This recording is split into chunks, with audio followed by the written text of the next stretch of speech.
would probably be a game-time decision tomorrow. And then I would say the same with Andrea, see what happens with him. They'll both be on the plane, though, right? I'm not sure. I'm not sure what they could be meeting now.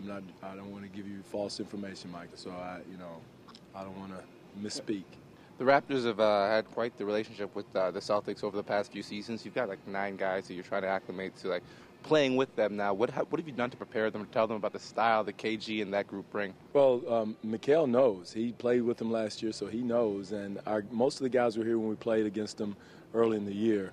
We were just coming together as a team, as a group, early in the season. From that standpoint, it was like our first or second game. And so, we know what Boston represents, a physicality on both ends of the floor. They get after you defensively. They want to slow the pace down, slow the tempo down. We want to, speed it up, because we don't want to get in a grinded-out game with them. They're one of the top defensive teams in the league. So the faster we can play, the better. Coach, can you appreciate the job Doc Rivers has done, given the fact that people keep wanting to write off that team? No question. Guys like Rondo that still win. No question. At the end of the day, they still have 2 Hall of Famers. 2 Hall of Famers, and that's that still can play at a high level.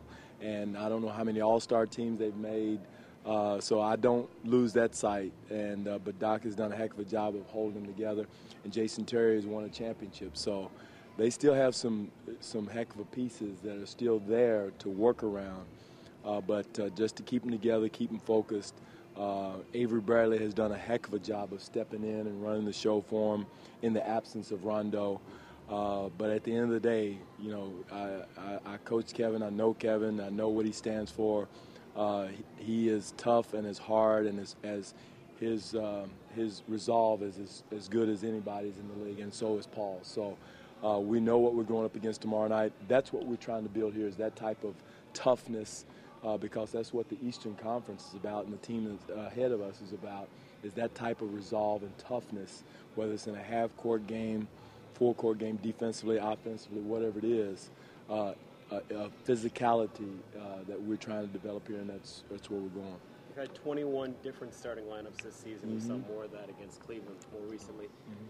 Playoffs sort of slipping away, and mathematically still a chance, but do you expect to see more of that down the stretch? Well, yeah, and the reason for that is if you look at the number of injuries you have, the trades, the change of lineups, and when you're a team that's scratching clawing, I wish we had a rotation that I could put in a pencil or ink pen and say, hey, I'm getting this every night from this guy. This guy's going to be healthy tonight.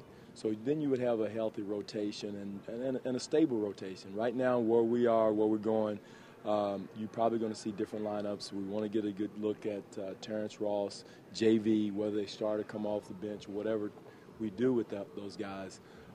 You'll see different rotations. And, again, we're trying to find out what we have.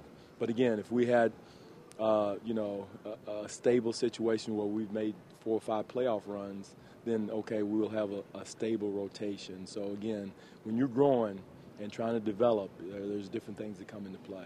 Obviously, you talked about everybody on the team, including the younger players, having to earn their minutes despite it being, final stretch of the season.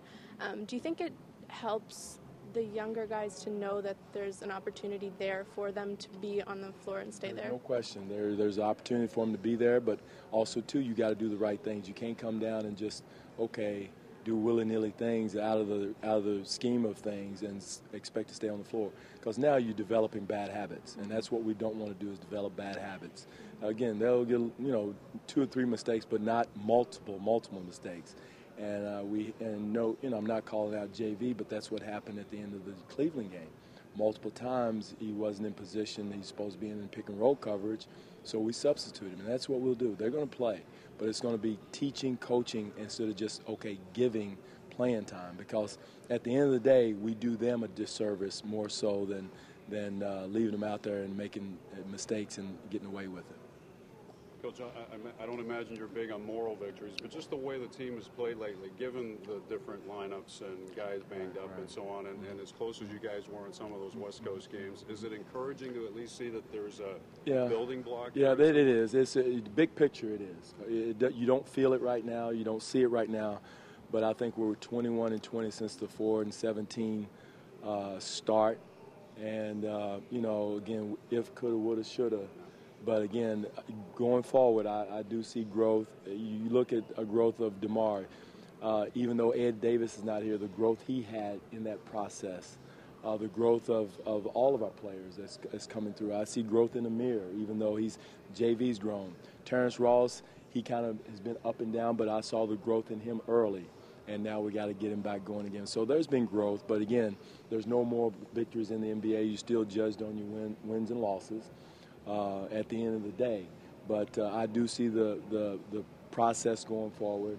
I get criticized for using the word process, but that's what it is, process, you know. And, again, I don't know I'm an old Kentucky boy, so I don't know too many other fancy words, but it is a process, and the process is on the right track. It's frustrating. It's hard for our great fans who you have a sellout game on Sunday against two teams that are not in the playoffs. That says a lot for our fans.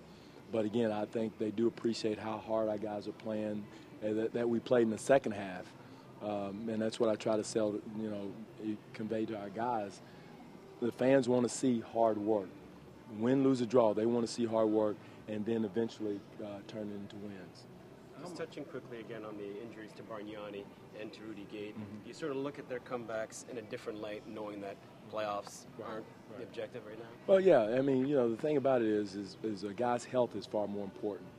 Rudy's health is way more important. Andrea's health, getting them back, getting their bodies right and not training and bringing them back for whatever. Even if we're in the playoff race, if they were not healthy, you couldn't rush your guy back and risk further injuries to them. So that's the way we look at that. And it's unfortunate because Rudy, feels like wants to come in and make a difference, and he did those few games he was healthy.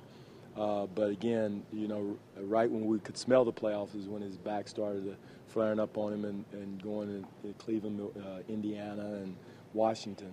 So again, health is a part of the NBA. Now somebody else has got to step up. And I think you said it's an opportunity for someone else to step up and play and see what they can do for the team. With Fields' health, the way it's been all season up and down, and then the lingering effects of that surgery, do you have a gauge of what he can do for you going forward? Well, the one thing that this summer is going to be big for him, like Ed Davis changed his shot this summer, is going to be huge to get his shot back. Does he have to change it? Well, to get a comfortable rhythm, because again, I go back when a guy shoots 30% from the three, and even higher in the fourth quarter in New York his first year, somewhere in there's a three-point shooter. Yeah. And whether it's technique, form, whatever it is, he has to get back and finally get it. And again, I think that's more of a summertime thing. Right now, I think Landry Fields is one of the smartest players, one of the smartest players in the league, as far as moving without the ball, cutting without the ball, playing without the ball, and one of our better defenders. And so he does so many other things other than shoot the ball. Now you add shooting to it, and he's a different player. His mid-range game, it hasn't been big, but, he's actually starting to take those shots now, and you're seeing some progress there? Some progress, yeah. He's got a mid-range. He's a nice little runner going to the basket. So, again, the question was getting that three back. Yeah. What he had in New York is going to be big for us to be able to stretch the floor, because right now teams are packing it in and not really going out there. So, and that's making it hard on DeMar and Rudy in their mid-range game. So we've got to develop those three-point shooters, get those guys where they open up the floor. And that also opens up your running game, because now they got to go out and guard the three-point line. They just can't go in and pack in the paint and get that. Is it anyone else that you're looking at with Lane, like in terms of maybe extending that three-point? Well, Rudy, I think Rudy will get his three-point game better back. DeMar, develop his three-point game. He's made a huge step in a lot of things, and that's his next step, is to develop his three-point game and his defensive output. So everybody can grow as far as bringing something new to the table from the summertime. Everybody's been asking about Amir's play of late and just the way he's elevated. Has he even exceeded what you expected from him? He's given us, he's done a great job. He's one of our warriors, playing hurt, sick.